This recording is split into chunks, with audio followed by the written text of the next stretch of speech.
գրեթե խնդիր չենք ունեցել, կարելի ասել, եւ ուզում եմ նաեւ խոսել այն մասին, թե ինչն է արվել վատ իմ կարծիքով եւ իմ տպավորությամբ,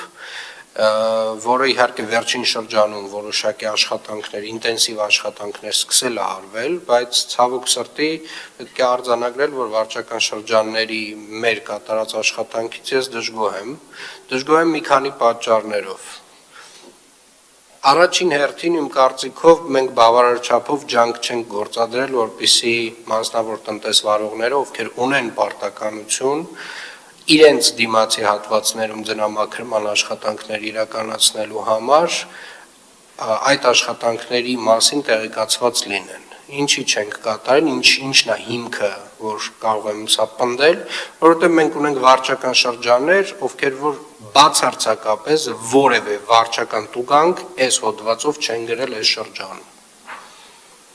Դրանք 4-5-ն են։ Եվ չկա դրան բացատրություն։ Կիևյան փողոցից 2 օր առաջ եղբորս հետ դուրս եմ գալիս իրենց շքամուտքից, այդտեղի խանութի տերը մաքրում է դիմացի հատվածը եւ ինձ ասում է ինձ սրա համար փող պետք է տաք։ Դենք այդ մարդը չգիտի, որ ինքը պարտավոր է դա անել։ Ավականու որոշմամբ մասնավոր տնտեսվարողներ, ովքեր որ առաջնային գծում ունեն օբյեկտներ, հասարակական տարածքներ, բիզնես, իրենք պարտավոր են այս ձնամաքրման աշխատանքներին մասնակցել։ Պարտավոր են նաև համատիրությունները։ Սա մեկ։ Եվ այն վարչական շրջանները, ովքեր որ չգիտեմ ինչ պատճառով եւ ինչ բացատրությամբ եւ ինչ հիմնավորմամբ այս վարչական տուգանքները չեն գրել, իրականում պետքա բացատրեն եւ հիմնավորեն, որովհետեւ ինձ մոտ մեծ հարց է առաջանում։ Երկրորդը, հունվարի 1-ից 3-ը եթե ոչ 31-ից մեր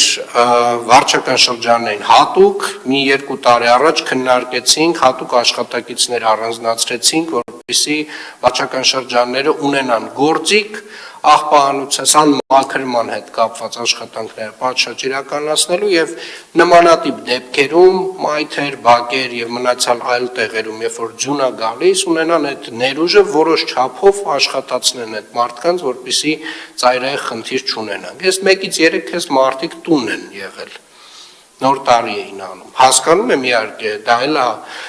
մոտեցում, բայց այն մոտեցումը չի, որի մասին ես խոսել եմ տարվա վերջին։ Ես հատուկ շեշտել եմ, հարգելի գործընկերներ, որ մենք ունենք ձյուն, դեռ դեկտեմբերի վերջին եմ խոսել դրա մասին, եւ պետք է աշխատենք 24/7 ռեժիմով, ինչպես աշխատել է ԵԱՍՄ հիմնարկը։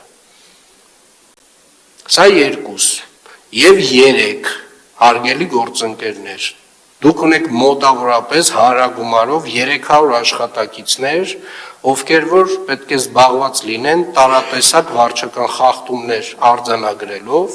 եւ այդ արձանագրությունների թվերը, երբ որ ես հանում եմ, ձեր 300 աշխատակիցների, համեմատում եմ օրինակ նույն հասարակական կարգի կամ քաղաքաշինության եւ հողի վերահսկողության աշխատակիցների քանակը, այսինքն մարդ վարչական իրավախախտման արձանագրություն խայտառակ թվեր են դուրս գալիս։ Ուղղակի խայտառակ թվեր են դուրս գալիս։ Եվ ես հասկանում եմ, որ այդտեղ ունենք լուրջ փոփոխությունների կարիք, որը շուտով կքննարկենք անպայմանորեն։ Այսինքն մոտավորապես, չգիտեմ ինչ ասեմ, տենց անհամադրելի քանակ է, էլի։ Այսինքն մեկ հասարակական կարգի պահպանության աշխատակիցը միջինացված, ասենք անգամներով, տասնյակ անգամներով ավել վարչական իրավախախտումը արձանագրում, քան մեր վարչական շրջանի համապատասխան նույն աշխատակիցը։ Լավամարդ դուրս գալը լավ բան չի։ Այդ վարչական տուգանքները հենց այնպես չեն գրվում։ Այդ վարչական տուգանքը նրա համար է, որ այդ խանութի տերը իմանա, որ դա իր պատասխանատվությունն է։ Այդ վարչական տուգանքը դրա համար է։ Որովհետև ինքը պարտավոր չի այս գործակարգավարականը լսել, բայց ինքը պարտավոր է ավականու որոշումը կատարել։ Պարոն Կարոյան, ինձ թվում է մենք տեխնիկայի հավելյալ կարիք այնուամենայնիվ ունենալու ենք, խնդրում եմ մի հատ գույքագրել վերջնական ինչ քանակ ինչ ծավալի տեխնիկա է մեզ պետք, ունիվերսալ տեխնիկա, հավելյալ, որը որ կսպասարկի մեր վարչական բոլոր շրջանները նմանատիպ դեպքերում, բայց նաև կիրականացնի սանմաքրման աշխատանքներ։ Երևանի ավտոբուս։ Պարոն քաղաքապետ, հաշվետու երկշաբթի ընթացքում 76 երթուղիներում սպասարկել է ընդհանուր